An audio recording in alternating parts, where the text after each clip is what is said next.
Good evening, I'm Adrian Ghobrial. We're live on Mallory Crescent in Leaside, where forensic crews are working this hour as they try and unearth remains and clues of victims as the investigation into alleged serial killer Bruce McArthur continues. Now, we'll have more on the work being done in the backyard of the home behind me shortly, but first, an update from Toronto Police Homicide.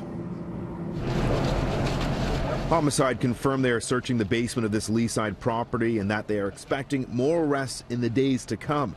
They're looking into leads not just here in Toronto, but from overseas as well. We can also confirm the jugs of fuel being brought to the rear of this Leaside property in recent days have largely been for heaters, which were being used to thaw the frozen ground. Forensic anthropologists are on scene, and today we spoke at length with one who has worked on several large homicide cases about the challenges crews are facing this hour. When you actually process a scene like this, it is in fact a form of archaeology, if you will. It's controlled destruction. So by doing that, you have to be sure that you are excavating the remains properly. You now have the time of year that you do with frozen ground. Digging in frozen soil, it's very much like concrete, and you've got to thaw it out in order to be effective, because you can destroy evidence if you're not doing it properly. We excavate successfully, we get the body parts out of the ground, but our knowledge is these are dismembered body parts of multiple different individuals. What is the challenge at that point? We start to identify which bones from the human body we have present. So do we have a kneecap, a patella?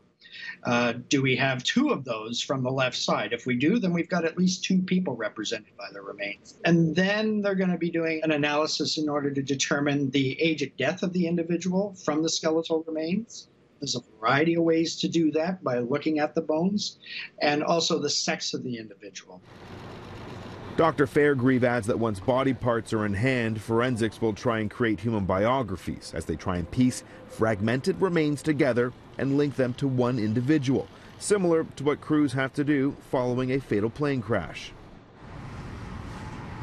Homicide detectives also confirming they've received multiple tips from people who used to live in Toronto, some people who still live in this city, as well as people from other countries who believe they may have met McArthur while visiting our city. Today I spoke with one man from Brazil online who asked we not use his name. He claims he is sure McArthur reached out to him on a gay dating app when he visited Toronto in November of 2017. He claims the alleged conversation quickly turned violent and sketchy. In part, he says, I had the username Brazilian Tourist. He asked me what I was doing in Toronto, if my family was traveling with me, or if I was by myself, if I was alone at the apartment, if I had a car. And then he engaged in a very violent sexual talk. He said he was looking for a guy to be his bee.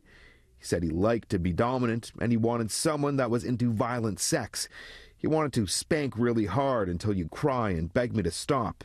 He also asked me if I was into asphyxiation. If I could join him and stay at his place for the night, he would pick me up at my location when I said I didn't have a car.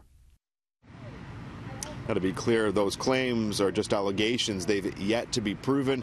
Back here at Mallory Crescent, police say it could be weeks before they're done in the backyard behind me. And there's 30 other locations, and it could be months before they're wrapped up their forensic investigation there. Police have asked we not broadcast any of those properties as they try and encourage the public to come forward if Bruce McArthur did work at their house or they know someone's home who he may have done work at.